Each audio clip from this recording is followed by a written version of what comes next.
ঠিক সেই মুহূর্তে এমন একটা অবস্থা বিরাজ করেছিল যে রাস্তায় একজন মানুষ, একজন ছাত্ররা বের হতেও দুবার ভাবত।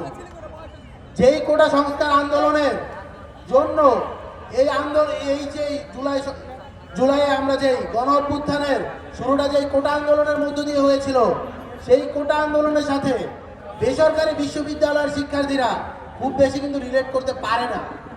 দেখা যায় বেসরকারি বিশ্ববিদ্যালয়ের যে ট্রেন্ড, তাদের যে লেখাপড়ার স্ট্রাকচার, ধরন, তারা সবসময় দেশের যে মাল্টিন্যাশনাল কোম্পানি এবং অথবা তারা আইএলটিএস দিয়ে বিদেশ চলে যায়, এটাই আসলে একটা ট্রেন্ড। তারা কেন নেমেছিল এই প্রশ্নটা আসলে সেই সময়ের ভিতরে সবাই হাতড়ে বেরিয়েছে।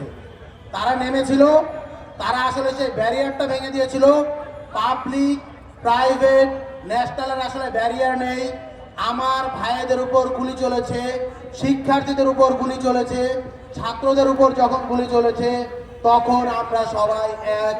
আমার ভাইদের উপর গুলি চলেছে, এবার প্রয়োজনে আমার উপর গুলি চলবে, কিন্তু স্বৈরাচার হটাবো, বাংলাদেশকে মুক্ত করব। এই যে অ্যাম্বিশন, এই যে স্বতঃস্ফূর্তভাবে শিক্ষার্থীদের নেমে আসা, সম্মিলিত বেসরকারি বিশ্ববিদ্যালয়ের শিক্ষার্থীদেরকে কেউ কিন্তু কেন্দ্রীয়ভাবে সংগঠিত করেনি সেভাবে। তারা কিন্তু নিজ উদ্যোগে, স্বপ্রণোদিতভাবে, নিজ উদ্যোগে, যেভাবে বলি যে স্পন্টিনিউয়াসলি নেমে এসেছিল।